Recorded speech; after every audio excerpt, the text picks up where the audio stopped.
Boa noite a todos os seguidores aqui do TikTok.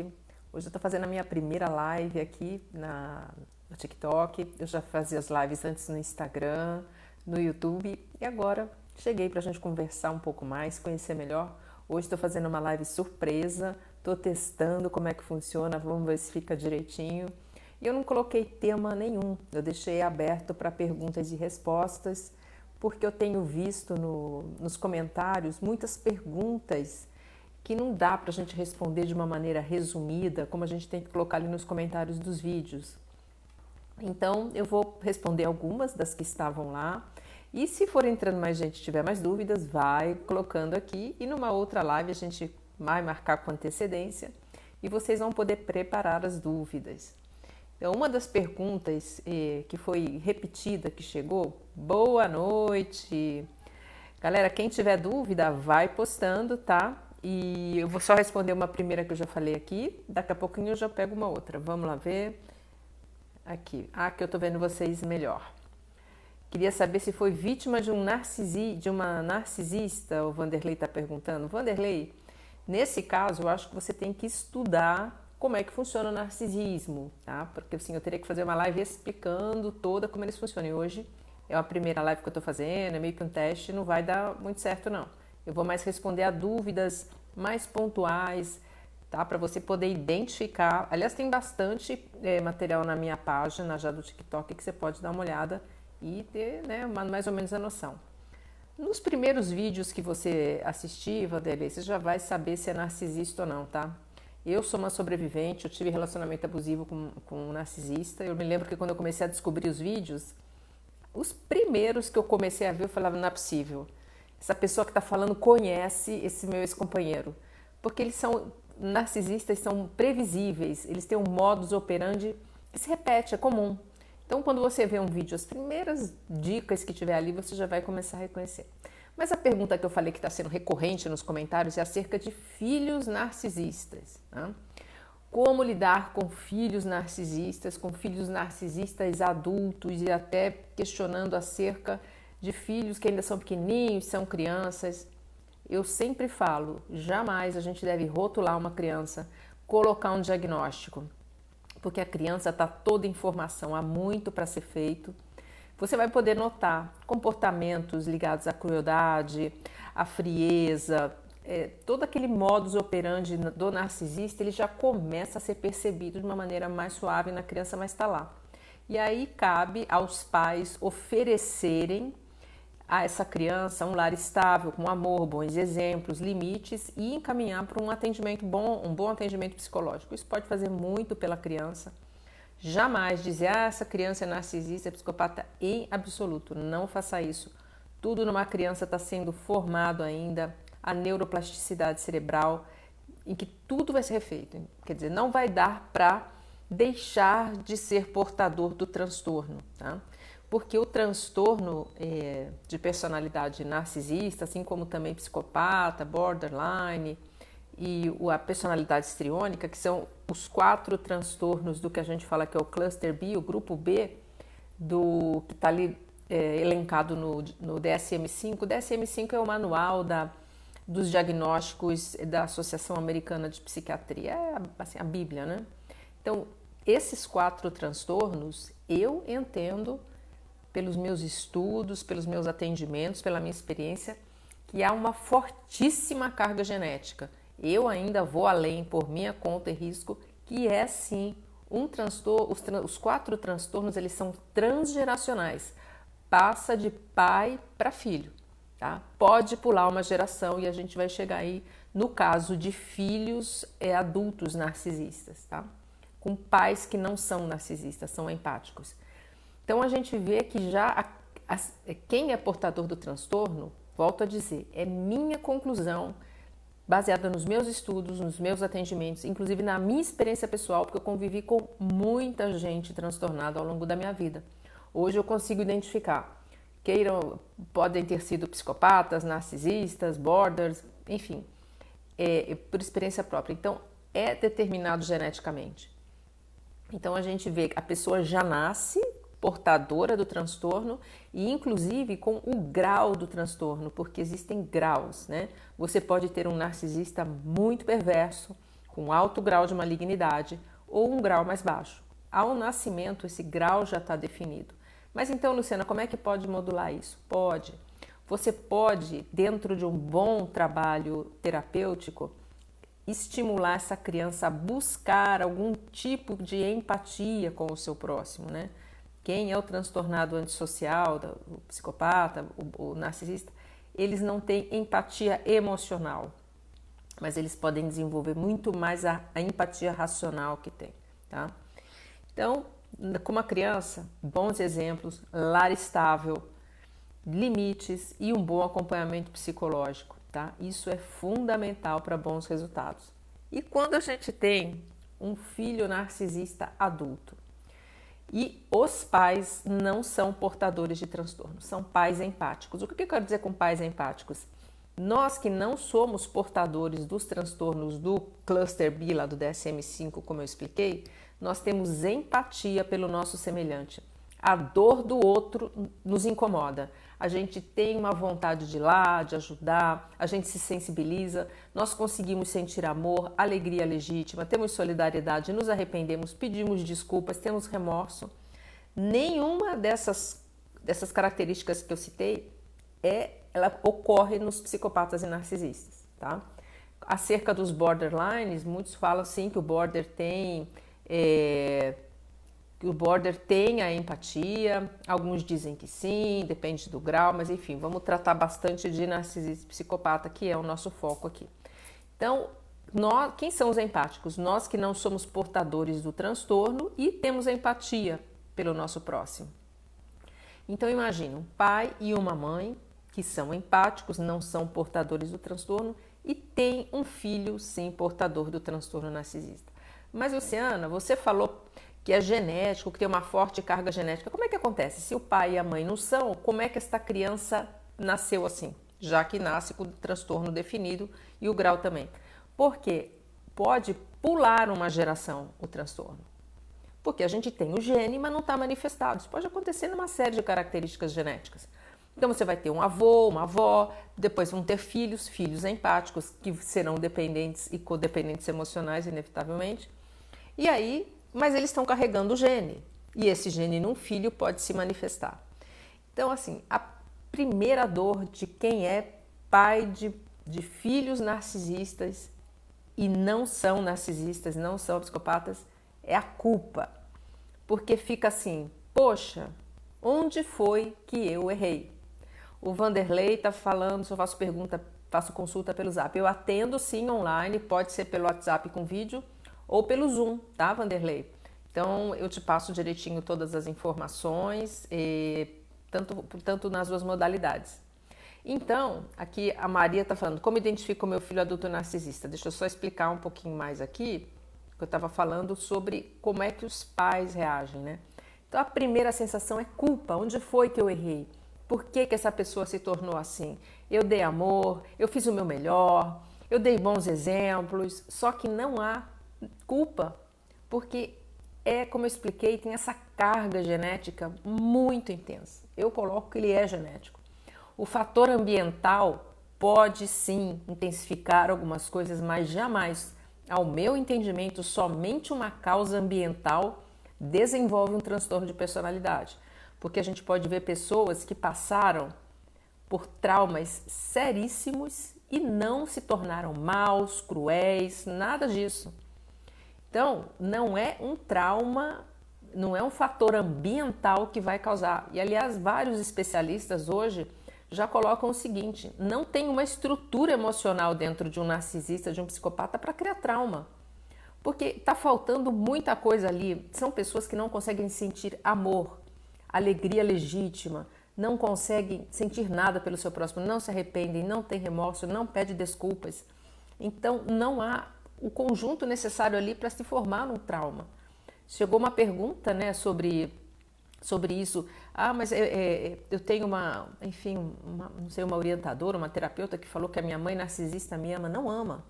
Essas pessoas não conseguem amar. E a manifestação do transtorno ela tem presente uma má formação cerebral, vamos dizer. Isso é presente. Hoje os exames de imagem mostram isso. E é uma má formação que é comum àqueles 4 que eu citei para vocês. O psicopata, o narcisista, o border e o histriônico. Vai se manifestar de maneiras diferentes. Inclusive, a gente tem a possibilidade da comorbidade dentro dos transtornos, em que você vai ter um diagnóstico fundamental.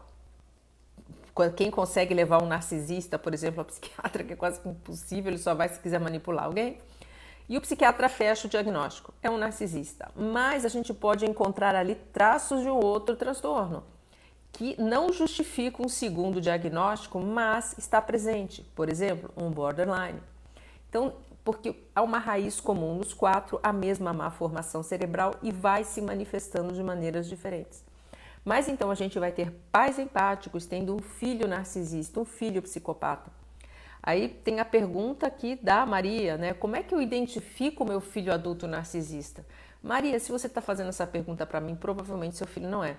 Porque você já perceberia, porque são situações de manipulação, dominação. Normalmente é um filho que ele acaba tendo um domínio sobre os pais. Ele joga um pai contra uma mãe, ele faz essa triangulação dos genitores. Ele é uma pessoa extremamente egoísta. São filhos que não aceitam limites, eles querem mandar, eles criam muitas situações difíceis para os pais, enfrentam, muitos se acomodam dentro de casa, não querem buscar um trabalho, continuar um estudo, ficam dependentes dos pais. Assim, então tem uma série de características que você vai observando, né? A frieza, a falta de empatia que esse filho tem, ele não consegue amar os pais. Os pais para esse filho são objetos, são serviçais. Qualquer narcisista, qualquer psicopata não consegue ter ligação emocional. Eles simplesmente veem os outros como objetos. Eles olham para nós que somos empáticos e veem assim, como um par de sapatos, ou então como serviçal. E, principalmente, nos veem como fonte de suprimento. Suprimento emocional, suprimento energético. Suprimento emocional, porque esses transtornados, eles têm um buraco negro dentro de si. É um buraco emocional muito grande, porque lembra que eu falei, eles não sentem amor, não sentem alegria, não tem nenhuma emoção negativa. O que sobra para sentir? Raiva, vazio, ansiedade, desespero, ódio. Imagina só, pega alguém que é empático, tranca dentro de um quarto e fica uma semana. Essa pessoa não vai sentir amor, não vai sentir alegria, não vai sentir nada de bom. Como é que essa pessoa sai desse quarto? Murcha, sem energia, sem vontade. Porque o que leva à produção do que nós chamamos que é a energia vital, que é isso que nos leva a ter força, vontade, disposição, são essas boas emoções, essas emoções positivas.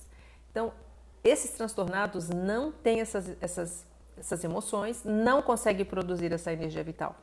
Então, de acordo com a psicologia, que é um dos modelos de análise para os transtornos, o narcisismo, por exemplo, ele se formaria lá por uns 3, 4 aninhos, quando existe uma fase de narcisismo saudável no desenvolvimento da personalidade da criança. Então é aquela fase em que a criança se joga no chão do supermercado e fica gritando, eu quero biscoito, daquele escândalo. Para aquela criança não tem mais ninguém no mundo, só ela. Mas o tempo vai passando, ela vai crescendo, vai amadurecendo e começa a entender que tem outras pessoas, que ela tem que abrir mão dos seus direitos pelos outros, enfim. Nessa fase, essa pessoa portadora do transtorno, ela percebe, ela sente, ela entende que os pais não a amam, que não cuidam dela.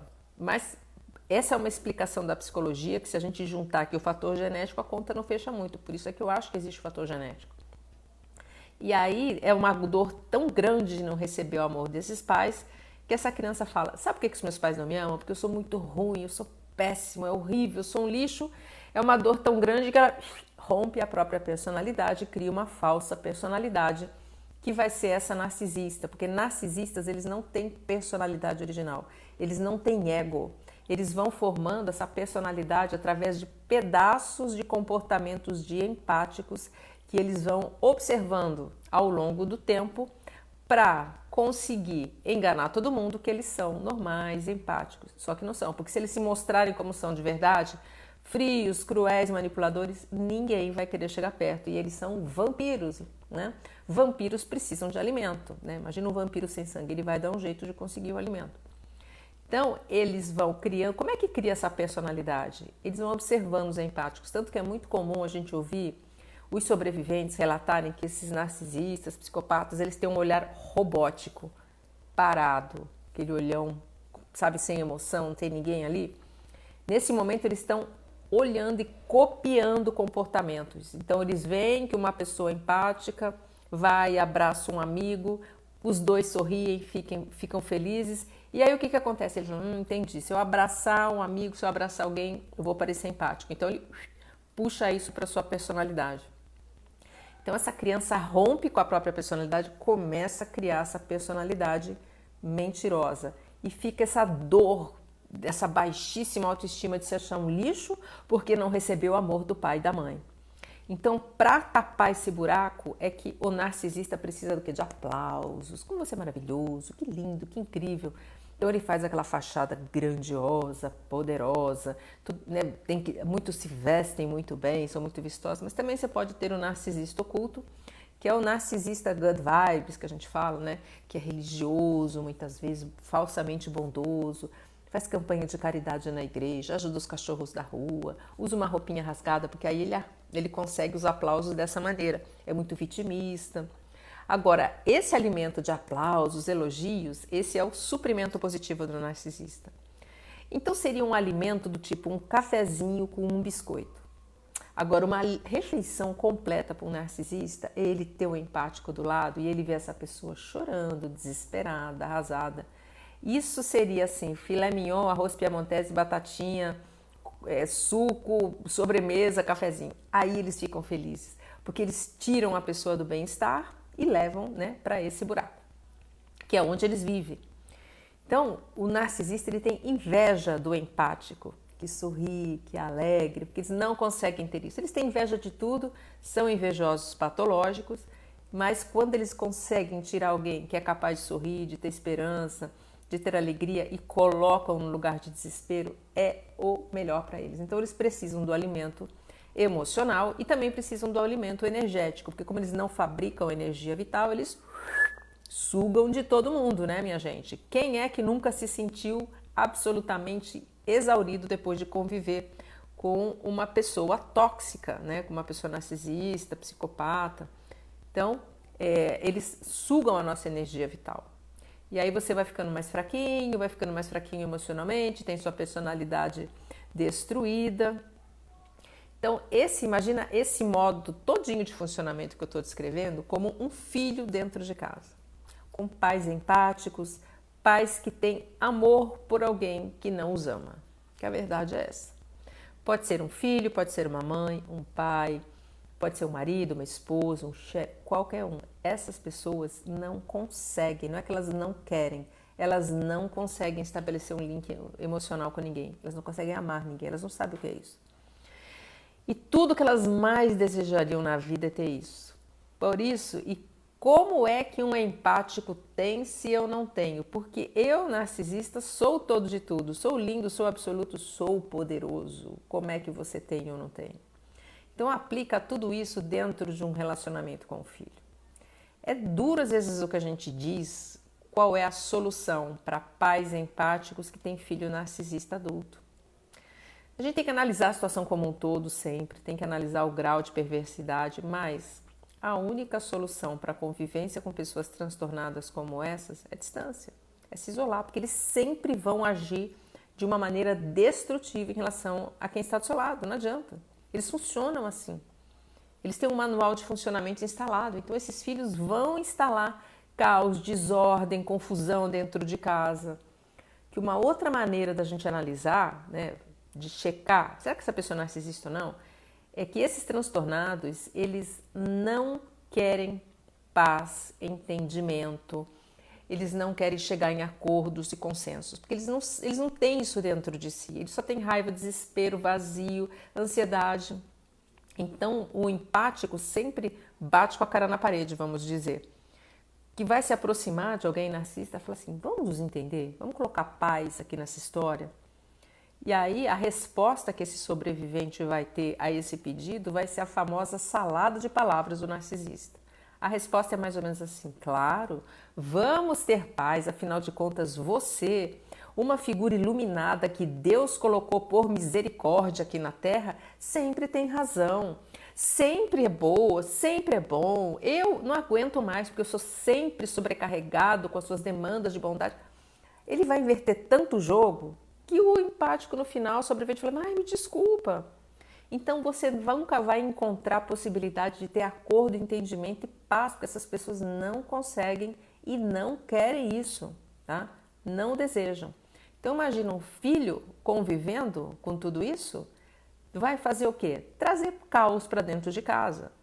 Tem um filme que está disponível no YouTube, gratuito, chama Vamos Falar sobre Kevin. É um caso mais extremo, é uma história real, baseada em história real, de um garoto que é psicopata. Tá?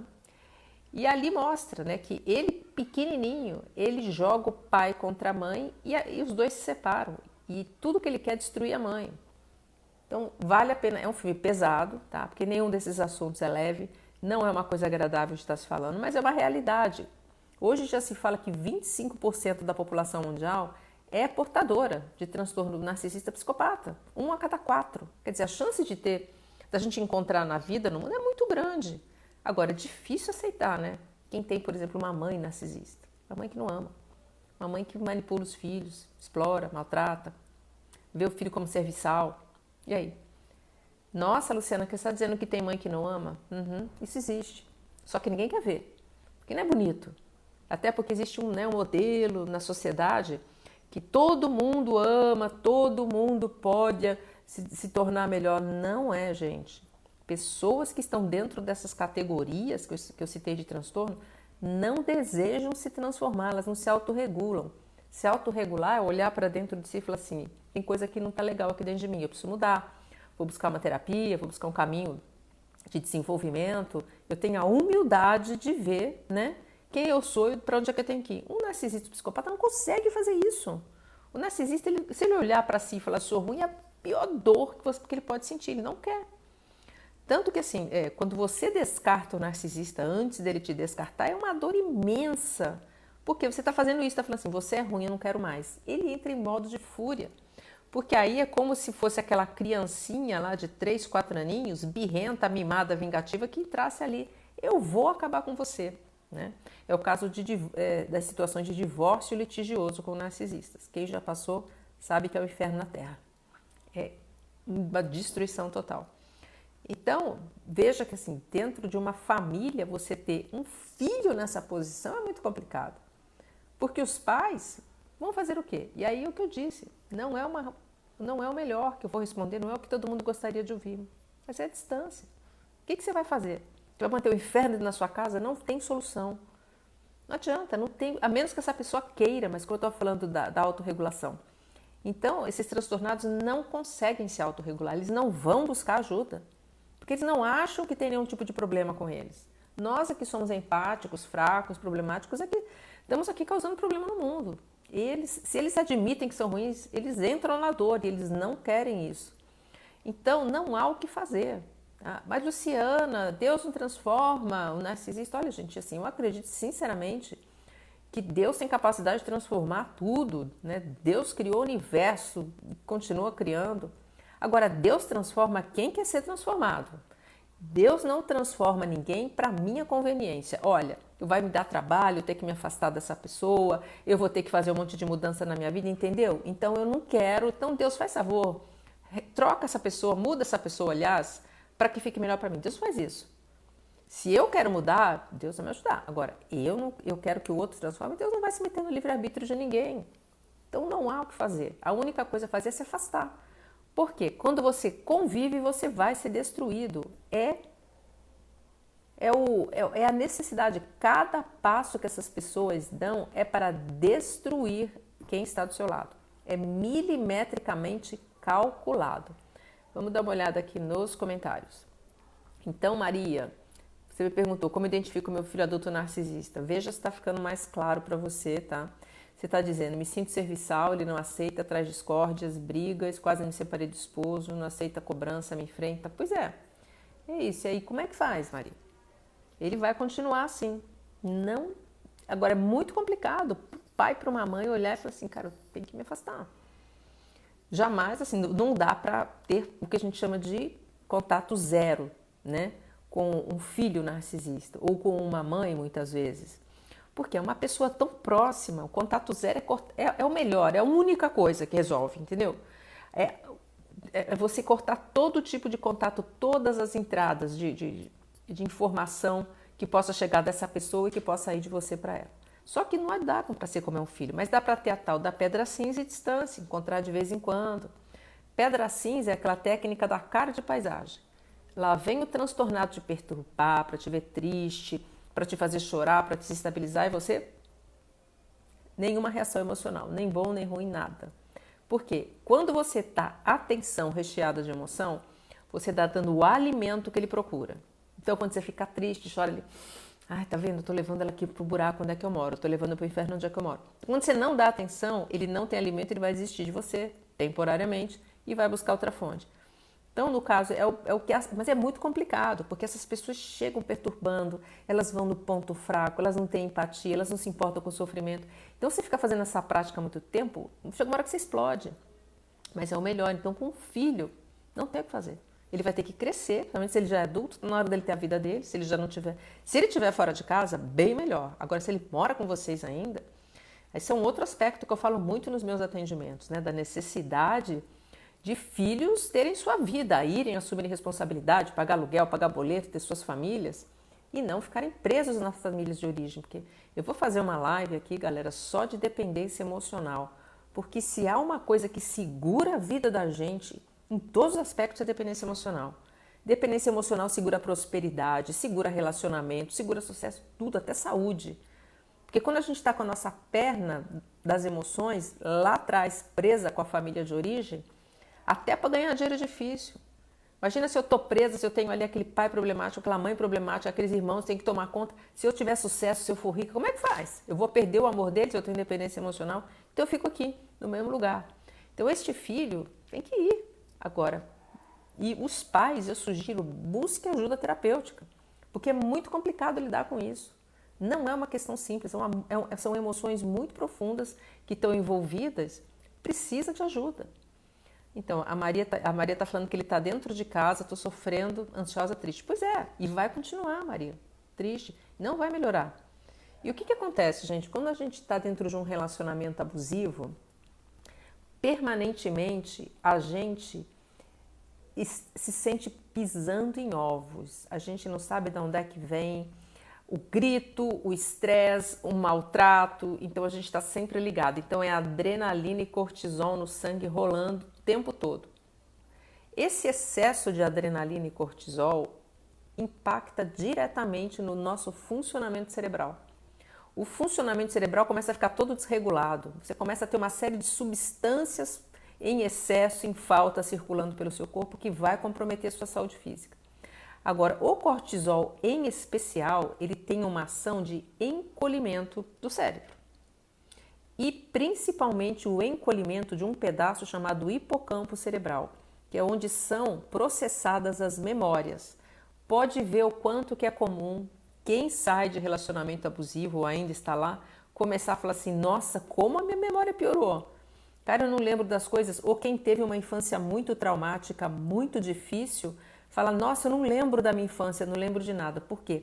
Esse hipocampo, ele veio sofrendo essa presença constante desse cortisol. E o hipocampo, quando a gente passa por memórias muito traumáticas, ele dá uma diminuída na velocidade de processamento para nos proteger. Então a gente não lembra com tanta clareza, mas as memórias estão todas lá, nenhuma delas desaparece. Então, quando você vive constantemente no relacionamento abusivo por muito tempo, estou falando para a Maria, né, que tem o filho dela, que é portador do transtorno, o seu cérebro, Maria, está sendo bombardeado o tempo todo. Ai, quase que eu espirrei. Bombardeado o tempo todo por adrenalina e cortisol. E aí, esse encolhimento do hipocampo cerebral, a longo prazo, ele pode causar Alzheimer precoce, demência precoce, convulsões. E imagina um encolhimento cerebral, quer dizer, a longo prazo os danos são imensos. Todo o corpo fica desregulado, o funcionamento do cérebro fica desregulado. E o relacionamento com essas pessoas envolve uma característica de vício nessas próprias substâncias. Tá? Então, Maria, o que eu posso te recomendar? Busque ajuda terapêutica para você começar a encontrar caminhos de saída e que seu filho possa, sim, ir para a vida, tomar conta da vida dele, crescer, porque todos nós viemos para o mundo para ralar joelho, cotovelo, testa, sabe? A gente chega aqui no mundo para se aprimorar e vai passar por situações difíceis. Então, às vezes, adulto dentro da casa do pai tem que ir, tem que crescer. Vai assumir responsabilidade. Ah, mas vai sofrer. É bom, sofre que a gente aprende assim. Então, que ele possa ir para a vida e você possa ter a sua sanidade garantida, né? A sua saúde garantida. Porque é uma realidade. Existem pessoas no mundo que não conseguem sentir amor, que tem por único objetivo destruir quem está ao seu lado. Nossa, Luciana, que coisa pesada. Mas é a realidade, é que ninguém quer ver, é difícil aceitar isso. E quando é dentro da nossa família é muito doloroso, mas é uma verdade. E ao mesmo tempo é um alívio, porque a gente fala, puxa, há tanto tempo que eu vivo isso, agora eu estou entendendo. Então, não há o que fazer. E se você der uma olhada, Maria, nas gerações anteriores, você vai encontrar ali já essas pessoas presentes. Narcisistas, psicopatas, os entrelaçamentos todos, tá? Então, deixa eu dar uma olhada aqui nos comentários. Boa noite, Creuza. Tudo bem aí em São Paulo, em Guarulhos? Obrigada da sua presença. O Vanderlei tá falando aqui sobre ele falando aqui, a minha narcisista sempre se fazia de vítima, que era pobre, que não tinha condições de nada. Então, a gente já tem aí alguns indícios, Vanderlei, de uma narcisista oculta, tá? Que os narcisistas ocultos são muito vitimistas e é um tipo bem complicado de conviver. Eu acho que é mais difícil conviver com um narcisista oculto do que com o grandioso. Vou explicar por quê. E vem sugando as pessoas com essa história, é isso mesmo, eles fazem de vítimas, né, para começar a sugar a energia, ficar melhor para as pessoas ficarem mal. Quando eu estava triste, ficava rindo da minha cara como se ficasse feliz com isso. É isso aí, gente. Então, como é que é o narcisista oculto? Por que é mais difícil conviver com os narcisistas ocultos? Porque confunde a gente. Porque um narcisista, ele vai ter uma característica, por exemplo, de ser cuidador, de dar atenção, e aí depois ele vem com todo esse jogo pesado de manipulação, destruição, comparação. Só que depois ele volta, né, e tem esse lado da caridade, de ser bonzinho, e ele tem essa fachada caridosa do lado de fora. Então, vamos supor, a mãe narcisista oculta, os filhos assim, mas a minha mãe é tão caridosa, tão boa lá na igreja, ela não pode ser essa pessoa ruim que eu estou achando. Ela cuida de mim, ela faz comida para mim e tudo, mas ela é um demônio aqui dentro de casa com outras coisas. E essa mãe é vitimista, ela é sempre coitadinha, aquela roupinha surradinha. Então, é muita culpa envolvida dentro do relacionamento com alguém que é narcisista oculto. Quando é um narcisista perverso, grandioso, você já vê que a coisa é ruim do começo ao fim. É mais fácil de processar. Quando tem essa contradição, é mais difícil. E eles se escondem mais facilmente. Então, uma filha, um filho de mãe narcisista oculto, né, é validado até pelos próprios amigos. Porque mães narcisistas, como eu estava falando, por exemplo, elas não permitem que os filhos tenham privacidade. Elas se metem com os amigos, elas chegam, conversam, e são umas fofas, né, com os amigos, umas queridas. Então, imagina o filho narcisista chegar para o amigo e falar assim, cara, minha mãe é um demônio. Gente, a sua mãe é uma querida, imagina, é uma maravilhosa na igreja, ajuda todo mundo. Bem que ela fala que você é difícil, né? Nossa, tem que agradecer a Deus pela mãe que tem. Pois é, porque ainda, né, de uma maneira muito indireta, sutil, essa mãe pode chegar e falar assim, olha, eu faço tudo pelo meu filho, eu oro por ele, mas ele é tão genioso, ele é tão exigente, nunca tá bom, mas Deus que abençoe ele. Então as pessoas que estão ao redor falam, meu Deus, que senhora sofrida, que filho infeliz que é esse? Esse é o mundo, minha gente, desse povo aí esquisito das trevas, como eu digo, que são os narcisistas. Então é mais complicado conviver com um oculto. Agora, sendo oculto, sendo grandioso, gente, a única coisa é cair fora, não fica. Não fica porque se você ficar é destruição, não adianta. Cada dia que você passa, o seu cérebro vai ficando prejudicado, a sua saúde física vai ficando prejudicada. Você vai perder sua personalidade, vai destruir sua autoestima. você vai ficar isolado socialmente, você vai começar a se desconhecer, a negar os seus próprios valores, a se ver muitas vezes vítima de traições seguidas. E você pode estar num clã narcisista, onde tem pai, mãe, filhos. Não tem o que fazer. A nós empáticos, olha, empáticos são 75% da população do planeta. Então nós temos que conviver com gente igual a nós, não com narcisistas, psicopatas, gente. E hoje, assim, é a primeira vez na história que tem esse boom de pessoas, eu e várias outras, falando sobre isso. Então, a gente tem que começar a aprender e sair fora. Agora, sair fora dá trabalho? Dá, porque tem muita dependência emocional no meio. Há uma característica de vício nesses relacionamentos. Muitas vezes, a dependência financeira provocada em qualquer um dos vínculos que possa ocorrer, mas tem que ir. Vamos dar uma olhadinha aqui. Sempre me achava melhor. Pera lá, dúvida. A Ed falando. Quando o narcisista acha a nova vítima muito bonita, ele pode amenizar nos abusos para não perder? Como assim nova vítima? Você é a nova vítima, ele está com uma outra pessoa? Porque o narcisista, gente, claro, se for uma pessoa bonita, vai dar status para ele, mas sinceramente ele não se importa com isso não. Não é o principal. Porque o que ele precisa? Ele precisa de alimento energético e alimento emocional e precisa destruir alguém. Então pode ser uma pessoa que não seja tão bonita, mas o que mais atrai o narcisista são pessoas que têm brilho próprio, bondade, alegria, amigos, vida. Isso eles têm uma inveja tremenda. Então, assim, ele pode... O narcisista não ameniza nada com ninguém. A única coisa que existe no mundo são eles, né? Então, por ela ser bonita, não, mas ela pode ter outros suprimentos interessantes além da beleza. Dinheiro interessa muito a narcisistas. Poder, influência, isso conta, porque aí ele vai ter mais carta na manga para manipular, tá? São pessoas extremamente estrategistas, não que eles façam isso conscientemente. Eles têm um manual de funcionamento que eu digo que é sobrenatural interior. Eles têm um conhecimento do ser humano que não dá para explicar de onde é que vem. Você pode pegar uma pessoa de pouquíssima instrução, que ali você tem um professor de psicologia, ele sabe manipular o ser humano como ninguém, tá? Então, eles querem ter muito recurso na manga para quê? Para manipular melhor. Então, aqui a Ed está falando, não, ele me traiu por uma mais nova e vive mostrando que acha linda. Por quê? Sabe por quê?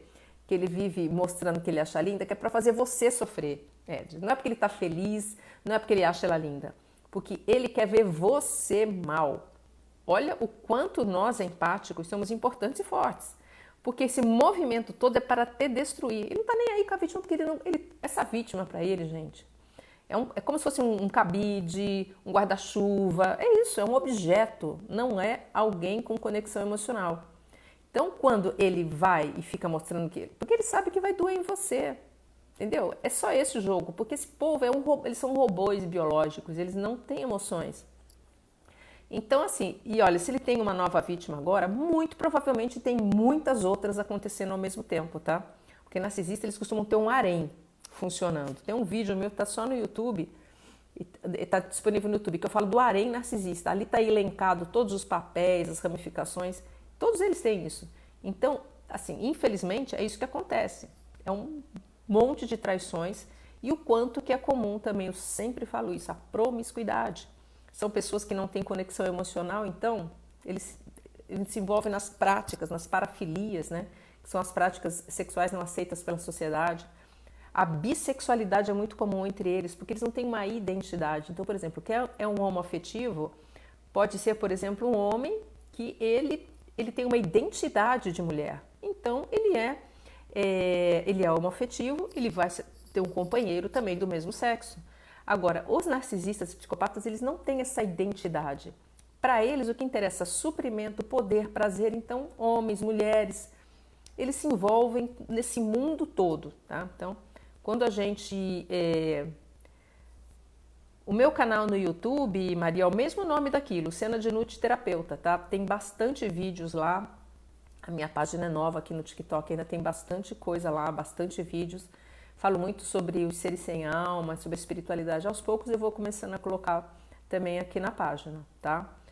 Então, a Ed está falando, ela tira dinheiro dele, ela não tem nada, mas vejo que ela investe sexualmente.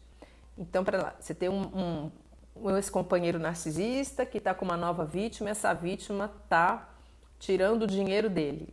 Se ele está deixando, isso vai ter preço depois. E um preço bem alto, tá? O narcisista faz isso, por exemplo, na fase do bombardeio de amor, mas depois ele vai cobrar tudo de volta na manipulação, na destruição. Tem que entender um pouquinho melhor essa história aí, tá, Ed? Porque é um movimento que está acontecendo. Opa, deu uma travadinha. Ela investe sexualmente, mas aí quer tirar o dinheiro dele, tá? Sim, ele atrai, ela já percebeu, estou sofrendo, então não paro de stalkear. Pois é, Ed, aí a gente precisa entrar já no trabalho terapêutico para começar a falar sobre contato zero, tá? Galera, hoje eu não quero fazer a live tão longa, foi a primeira vez. Brigadíssima da presença de vocês. A outra eu vou programar, vou colocar um tema já definido, ou então vou já dar um prazo para vocês trazerem as perguntas para a gente trocar. Brigadíssima, eu adoro a galera aqui do TikTok, é super participativa, a gente gosta disso, né? Quem tem página, de poder interagir, só que não dá para assim, responder com tantos detalhes nos comentários. Por isso que eu abri a live hoje. E daqui para frente, bastante material, bastante novidade, e vou programar a nossa próxima live. O meu zap, gente, vocês podem clicar no link que está na bio da minha página do Instagram. Só clicar ali que já vai lá para o meu WhatsApp para a gente conversar melhor, beleza? Então, super obrigada, até o próximo vídeo. Tchau, tchau!